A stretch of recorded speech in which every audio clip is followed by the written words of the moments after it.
Assalamualaikum, Waalaikumsalam. Ini Budi Damber saya. Dan ini adalah hasil dari air sipon Budi Damber. Ini sudah ada calon buah. Ini juga. Ini juga. Menyenangkan banget loh. Ayo simak video saya yang ini agar tahu manfaat dari si Budi Damber.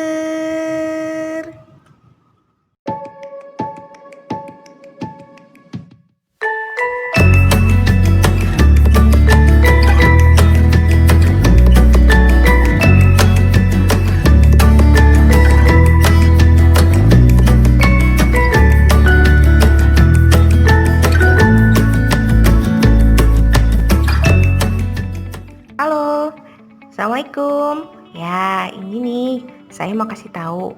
Senang banget saya bisa masuk di workshopnya Pak Yuli Nursandi Budi Damber Indonesia sebagai pencetus. Dia benar-benar punya ide brilian loh. Jadi dengan idenya untuk membudidayakan ikan dalam ember ini benar-benar bisa membantu kita yang ada di rumah yang pada masa pandemi COVID ini untuk bisa lebih produktif ya teman-teman. Jadi saya terima kasih banget sudah bisa ikut bergabung di workshop budidaya ikan dalam ember. Oke, jadi saya dikirimin link yang mungkin bisa menjadi panduan PDF ya. Maksudnya yang bisa saya baca dulu gitu loh. Oke, kita bisa buka ya teman-teman ya. Oke, kita buka teman-teman. Oke, nih kita buka nih. Jadi sedikit banyak nih ya. Mungkin untuk teman-teman yang belum tahu apa sih Budi Damber itu. Nah, mengapa kita harus membudidayakan ikan dalam ember? Secara garis besar nih mungkin saya bisa simpulkan seperti ini. Kita punya keterbatasan lahan di rumah ya. Nah, bagaimana caranya kita untuk bisa mendapatkan kebutuhan protein hewani untuk perikanan dan sayuran segar. Nah, ini mungkin adalah salah satu cara yang bisa kita gunakan. Oke, dengan kualitas dan kuantitas air yang baik untuk budidaya ikan semakin sedikit. Ya, kita bisa lihat ya banyaknya sampah di sungai, banyaknya sampah yang ada di laut gitu ya. Kita nggak tahu kan ikan-ikan tersebut layakkah untuk kita konsumsi bersama keluarga. Nah, mungkin ini adalah salah satu peluang untuk kita bisa mendapatkan ikan segar dan sehat.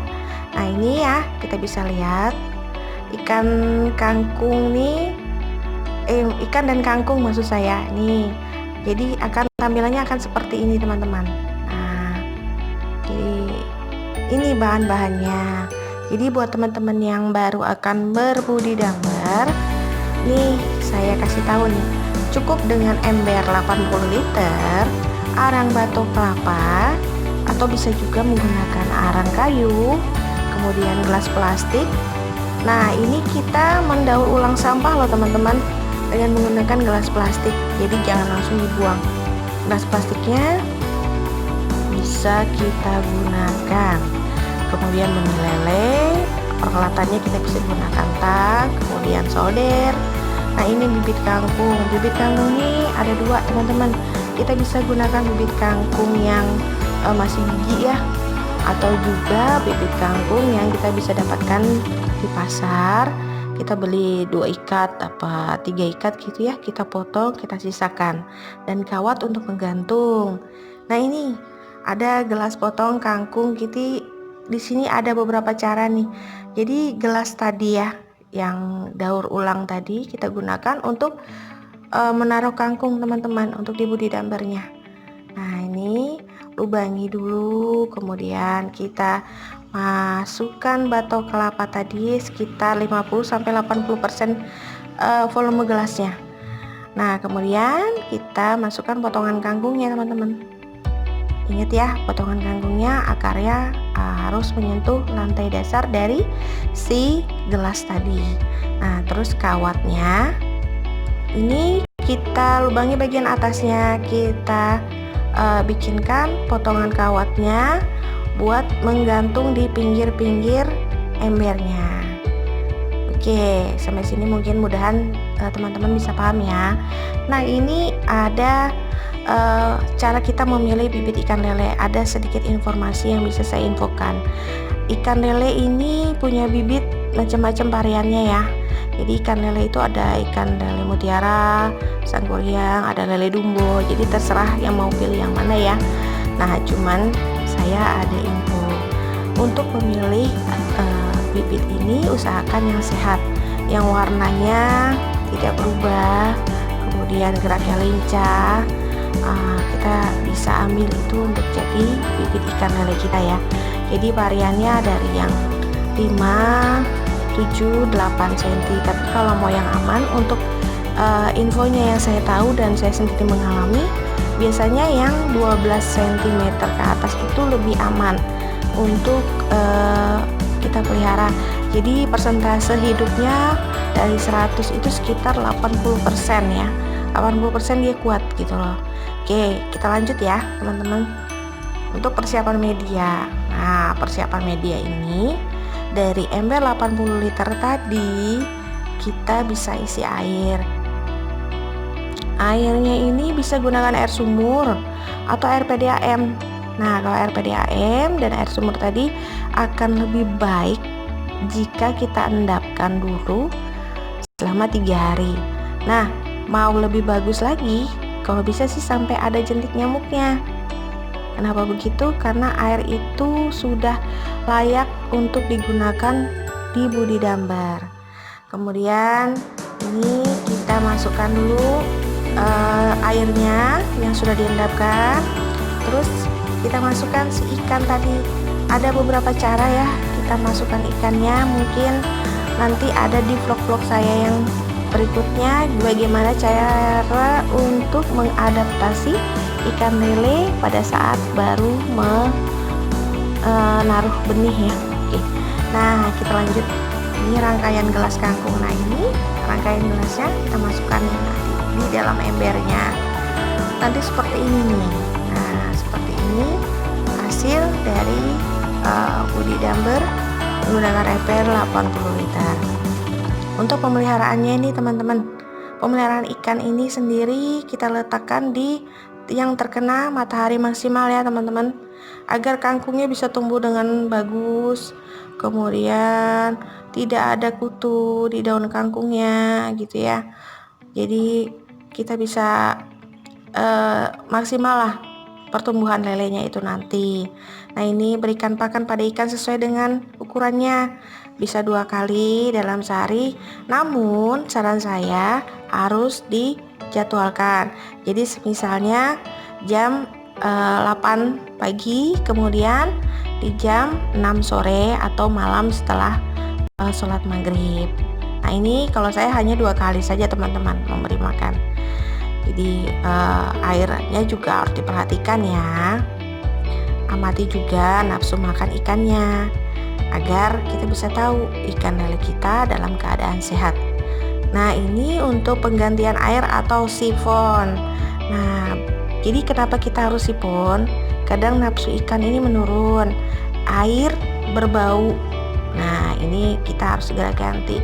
Kemudian ada cirinya nih, ikan menggantung atau kepala di atas.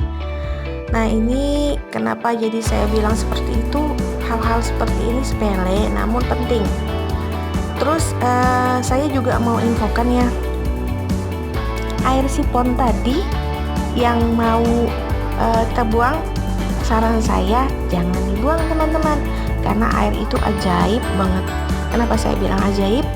Mungkin bisa saya sertakan link YouTube saya yang mengatakan kenapa si air sifon ini ajaib. Nanti bisa simak ya. Jangan dibuang si air sifon ajaib itu. Kita bisa simpan ya. Terus jadi ganti air sifon tadi yang untuk si budidambarnya kita bisa sekitar 5-8 liter ya, tergantung kebutuhan kita. Nah, caranya juga ada banyak sih, mungkin bisa sharing dengan teman-teman yang lain. Kalau saya mungkin punya cara tersendiri yang lebih mudah, bisa dilihat juga. Untuk linknya nanti saya sertakan di deskripsi ya teman-teman. Bagaimana kita mengganti sifon air Budi Damber dengan cara aman dan tidak mengganggu kita pastinya ya, istilahnya tidak terlalu ribet lah. Nah, ini untuk panen. Nah, kita semua pasti pengen panen yang cepat ya. Jadi dengan sinar matahari full, kita bisa panen kangkung di hari ke-14, kemudian hari ke-21 hari sejak tanam ya. Jadi kembali pada saat kita panen, sisakan bagian tunasnya, bagian bawah, agar kita bisa memanen yang kedua dan ketiga, kemudian yang berikutnya ya. Jadi untuk satu tempat tadi mungkin bisa bertahan untuk 4 bulan teman-teman. Jadi ayo, ini buah Budi Damber ini benar-benar menakjubkan dan benar-benar bisa membuat kita produktif di rumah.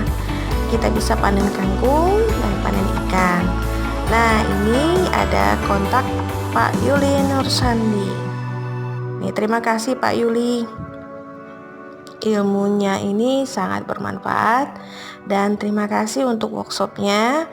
Mungkin dari hasil workshopnya bisa saya buatkan vlog untuk yang berikutnya ya, jika ada info-info yang bermanfaat untuk teman-teman semua. Nah, ini saya sudahi dulu tentang si Budi Damber dan bagaimana cara pembuatannya. Jadi semoga bisa bermanfaat dan teman-teman bisa berinisiatif membuat Budi Damber di rumah ya. Jadi kita harus produktif di rumah, tetap bisa menghasilkan. Jadi jangan lupa teman-teman, ikhtiar, usaha dan berdoanya ya, agar anak-anak kita di rumah bisa mendapatkan pakan yang bergizi, kebutuhan protein hewaninya juga dapat, kebutuhan sayuran segarnya juga dapat. Nah, mungkin ini aja info saya.